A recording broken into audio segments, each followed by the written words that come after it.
16 Budget-Friendly Ideas on Wedding Invitations, Personal Finance 2022. Whether you choose a DIY wedding planner or hire someone else, you can save money by planning your wedding yourself. If you decide to skip a DIY wedding planner or someone else's involvement, you'll likely be able to cut down on the price of your invitations.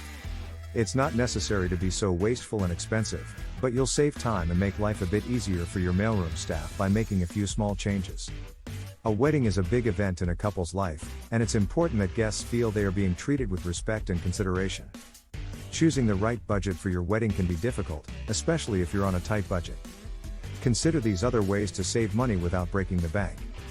You can make your own. Many couples worry that making your own invitations looks sloppy and inelegant. They also want to avoid the hassle of making them when they already have so many other things on their plate. Thankfully, there are plenty of easy-to-use make-your-own invitation kits out there for couples looking to save time and effort. Enlist creative friends. If you still feel uncomfortable creating your own invitations, ask for help from crafty friends who love helping you and doing creative things. Use your own paper. When it comes to finding the best print cards, you may want to consider buying the cheapest paper and then getting the best printer you can afford. Or, you could go with a high-quality printer and stick with your own paper. That way, you'll get the best of both worlds. Without engraving and embossing. It may seem that you can't get by without engraving on your wedding invitations. But, if you think about it, it's not the most economical way to print a card or business card, is it? Thermography is a newer printing technology that delivers better quality prints and allows for fewer impressions to print than engraving. Custom-made furniture can be expensive, and the costs for labor, materials, and finishing all need to be taken into account. Don't waste your time with the extras. When people get married, they like to send out formal wedding invitations as a symbol of their commitment to each other. It can be a beautiful event, and when it's done right, it's something that should be celebrated. This new trend is saving money by only including the essentials in their invitations. Use the most common envelope available for your mailing needs. Square envelopes are not only pretty to look at, but they also add a certain level of elegance to your correspondence.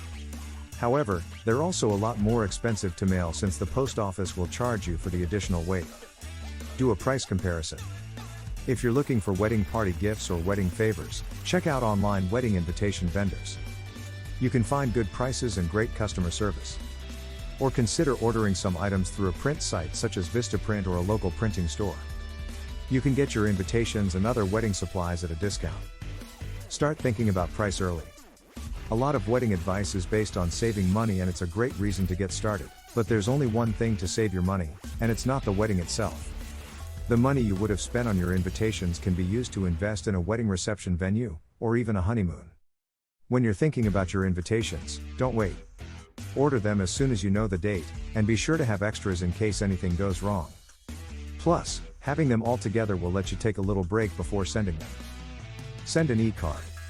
You can send out wedding invitations in the way your grandparents did, in the form of actual printed envelopes stuffed with printed out paper that's folded into a little card, which has been stamped, addressed and sealed by a professional.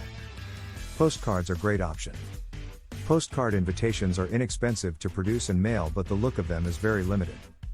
It might be worth making the response cards postcards to help you better communicate with the person on the receiving end. Send an email. As the digital world continues to grow and evolve, it has also created a need for something unique and different in the digital world. This is where emails and invitations come in. They add a bit of flair to the invitation and can include things you can't include in a snail mail invitation, like pictures, accommodation information, a link to your wedding website, and even a video of the wedding couple. Request an electronic response, ER. If your guests prefer to mail back their RSVP via email, send them a link to a quick survey at the end of their event to gather those information. Asking them to respond by email eliminates the cost of a postage stamp and is more convenient for your guests. You may also want to set up a Google form to collect RSVPs. Invite friends online. If you want to do something that requires creativity, or just have a great time in your new role, we recommend trying these two sites, Evite and Paperless Post. More than you think you need 10%. It might not seem like you can save any money by ordering invites with your invitations. Proofread, and proofread, and proofread. You proofread, your partner proofreads, and then have some friends proofread. It is important. You really don't want to send invitations with incorrect information and have to pay to reprint and resend them. Design your own invitation. It's simple to do, but really impressive. If you see a design you like that's way out of your budget, take the design concept and create your own invitation. Next, go to a stationery store and show the sample to the manager. Your wedding day is important, but the way you choose to approach that day can make or break the day. Save money for your wedding by shopping around for the best wedding deals online.